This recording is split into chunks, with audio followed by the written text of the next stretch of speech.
Saudara-saudari yang dikasihi Tuhan Yesus, saat ini kita akan merenungkan kebenaran firman Tuhan dengan tema hidup benar yang terdapat pada kitab 1 Samuel pasalnya yang keempat. Saudara-saudari yang dikasihi Tuhan, 1 Samuel 4 menjelaskan tentang peristiwa tabut Tuhan yang dirampas oleh orang Filistin dari tangan bangsa Israel, yang mengakibatkan bangsa Israel mengalami kekalahan. Mengapa Tuhan tidak menolong umatnya? Membiarkan mereka kalah dan membiarkan tabut Tuhan itu jatuh ke tangan orang Filistin. Mengapa Tuhan seakan-akan diam dan tidak bertindak? Berikut ini kita akan mempelajari beberapa hal, yakni yang pertama, perlunya perkenanan Allah. Bangsa Israel menyadari bahwa mereka kalah dalam berperang melawan bangsa Filistin karena tidak adanya penyertaan Tuhan. Namun mereka salah dalam mengambil tindakan. Mereka berpikir bahwa dengan adanya tabut Tuhan sebagai lambang kehadiran Tuhan di tengah-tengah mereka, maka Tuhan juga hadir. Mereka menjadikan tabut Tuhan itu sebagai jimat. Bukannya mengalami kemenangan, mereka justru mengalami kekalahan untuk yang kedua kalinya.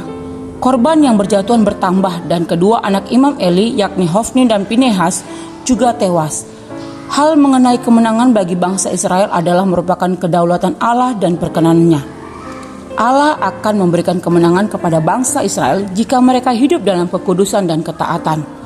Bangsa Israel di bawah bimbingan Imam Eli telah melakukan kesalahan di hadapan Allah, khususnya karena kejahatan yang telah dilakukan oleh anak-anak Imam Eli, yakni Hofni dan Pinehas.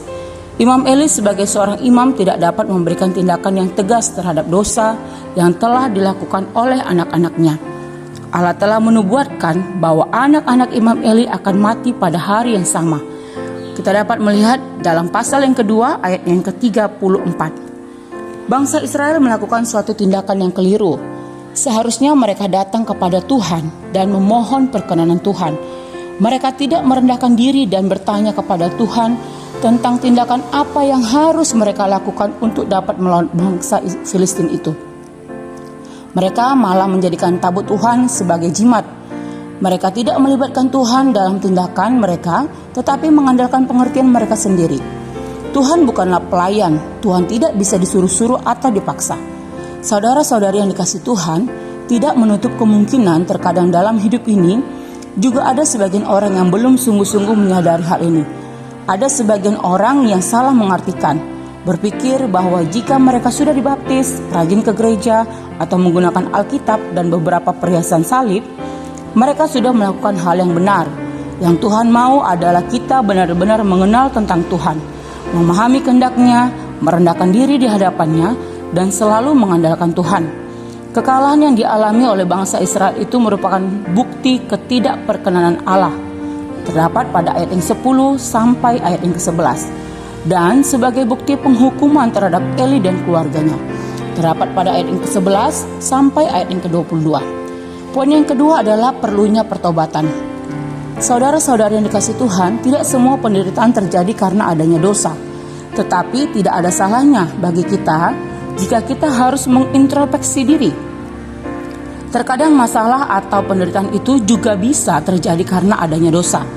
Jika penderitaan itu terjadi karena dosa, maka penderitaan atau bencana itu tidak akan hilang sebelum kita bertobat dari dosa tersebut. Jika kita melakukan apa yang benar di hadapan Allah, maka Allah akan mendatangkan berkat kepada kita. Tetapi jika kita melakukan apa yang salah di hadapan Allah, tidak mau taat terhadap perintahnya, maka kutuk akan mengikuti kita. Kita dapat melihat dalam Imamat pasal yang ke-26 ayat yang pertama sampai ayat yang ke-46. Melalui kitab 1 Samuel 4, jelaslah bahwa kekalahan yang terjadi kepada bangsa Israel adalah karena adanya dosa. Eli dan keluarganya, secara khusus anak-anaknya, melakukan apa yang jahat di mata Tuhan. Mereka melanggar kekudusan di rumah Tuhan. Saudara-saudari yang dikasihi Tuhan, melalui firman Tuhan ini kita belajar bahwa perkenanan Allah dan hidup dalam pertobatan itu penting. Allah lah yang berdaulat sepenuhnya atas hidup umatnya. Allah melakukan apa yang berkenan di hadapannya. Allah tidak bisa dipaksa-paksa untuk melakukan keinginan manusia. Saudara-saudari, dengan pertolongan Roh Kudus, mari kita terus hidup di dalam kebenaran dan dalam perkenanan Allah. Demikian firman Tuhan. Tuhan Yesus memberkati. Shalom.